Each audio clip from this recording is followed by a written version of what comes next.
The specs on the new 2026 Mustang Dark Horse SC are here, and it's more powerful than ever. We're gonna be discussing it in this video. Ford actually has a video going over essentially what this new Dark Horse is about. Is this a GT500 killer? Let me know down in the comment section. And where do you think this stacks up against the C8ZR1 and C8ZR1X? The Mustang Dark Horse SC, a new standard for race-bred engineering. Let's go ahead and take a look at this video.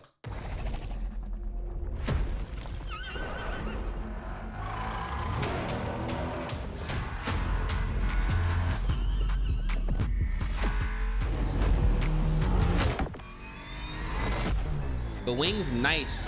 Supercharged 5.2, dual clutch transmission, Magna Ride dampeners, available track pack. Ooh, carbon Tremec brakes.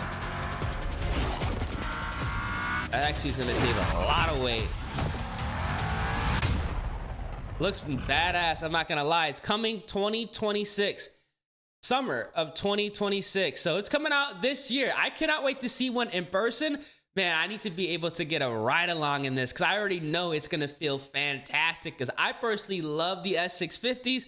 You know, not being biased, I have an S650, also have an S550. I can say right now, I think this Dark Horse SC is going to be better than the previous gen GT500, stock for stock, mod for mod. Let me know down in the comment section what you guys think. That's just what I think, just comparing the S650 GTs to the S550 GTs, MT82, as well as the 1080. I think this Dark Horse is going to be a monster. So let's go ahead and take a closer look at the new 2026 Mustang Dark Horse SC. This is pretty much confirmed to be the Shelby GT500 successor. So if you are on the fence on whether you should pick up an S550 Shelby GT500 or wait a little longer, I'd actually try to go get one right now if you don't care about the Mustang Dark Horse SC, because let's just say the Dark Horse SC underperforms. Let's say it's, you know, slower, or it doesn't make as much power, or, you know, there's some type of restriction, even though I don't think there will be, or you just don't care about the S650 in general. Right now would be probably the best time to go get yourself an S550 Shelby GT500 before the prices go. I mean, I think they're going to start skyrocketing.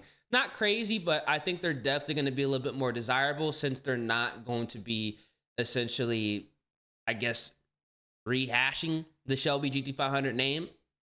Kind of strange, crazy. I really hope this is not true, because if they don't make any more Shelby GT500s, that's going to be kind of sad. I'm not going to lie. It's going to be real sad. Now, the Shelby name may be gone. Okay, so maybe it will be gone. That's actually really sad, honestly. I'm not going to lie. But the high-performance Mustang still packs a supercharged 5.2-liter V8 and a 7-speed dual-clutch gearbox. So there's no manual option for this car.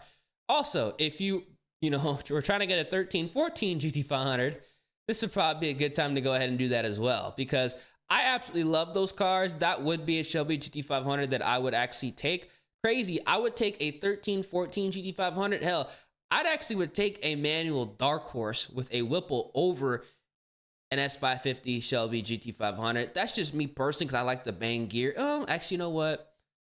I might be tweaking on that last statement. But I definitely would take a 1314 Shelby GT500 over the S550 Shelby GT500, just for the fact that it's just raw and they get down. So here's some more information on the Dark Horse horsepower as well as the drivetrain. Ford is not going ahead and revealing the horsepower just yet. Maybe they are still tuning it to try to crank out as much power as possible. But here's something that's really interesting. The V8 is hooked up to a Tremec 7-speed dual clutch transmission. And if this sounds familiar, that's because the last Shelby GT500 employed the same setup. Now, they are saying that it is a modified version of the Shelby GT500's gearbox. It comes with a carbon fiber drive shaft, and it also receives its own cooler and connects to upgraded half shafts. So it is going to be essentially a better S550 Shelby GT500, which I think is a massive W. Hopefully the horsepower is in the 800 plus range. Now, they also put a lot of work in the suspension. The coupe comes standard with Magna-Ride dampeners, and it receives firmer springs than the standard Dark Horse.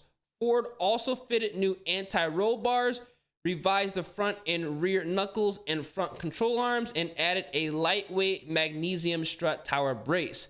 The steel suspension componentry from the Dark Horse is replaced by forged aluminum to save weight, and the track width is more than a width wider than the standard Dark Horse. In a bid to make the SC more responsive, Ford updated the steering rack, tire rods, and rear suspension geometry.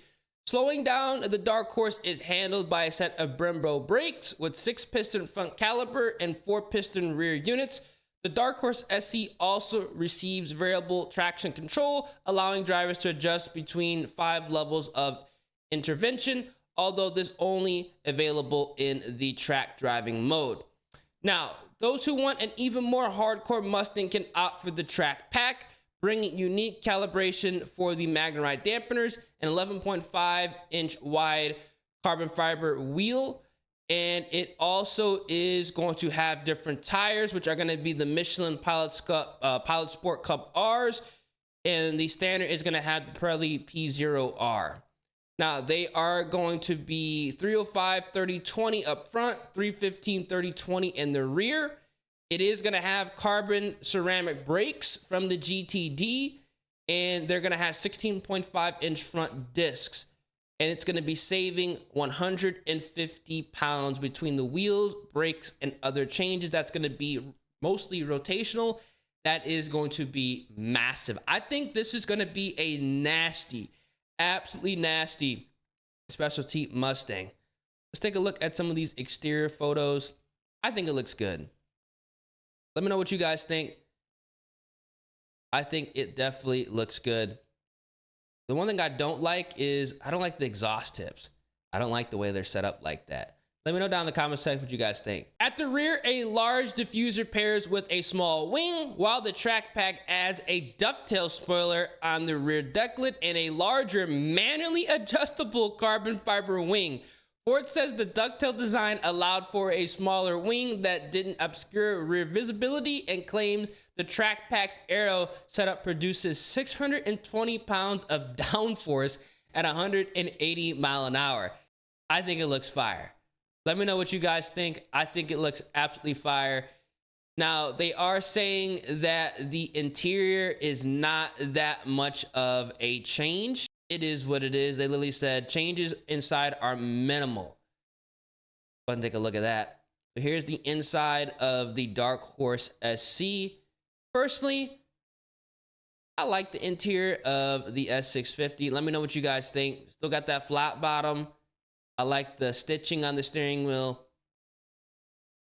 The carbon fiber as well on the steering wheel. Ooh, the paddles are nice. I mean, it looks the same, similar. Not really the same, but it looks similar. But I think it does look good. I think it does look good. I'm not going to lie. Let me know what you guys think. The seats look nice. Ford Racing, I like that. I like that a lot. I like that a lot. Let me know what you guys think of the Dark Horse SC. Is this Mustang a W or an L? I'm really curious to find out what you guys have to say down in the comment section. And is this a worthy Shelby GT500 successor? If you guys enjoy, drop a like on the vid, subscribe to the channel, turn those post notifications, stay up to date. I already know people are going to go crazy and voice their opinions and make sure they are heard. Catch you guys in the next one. Deuces.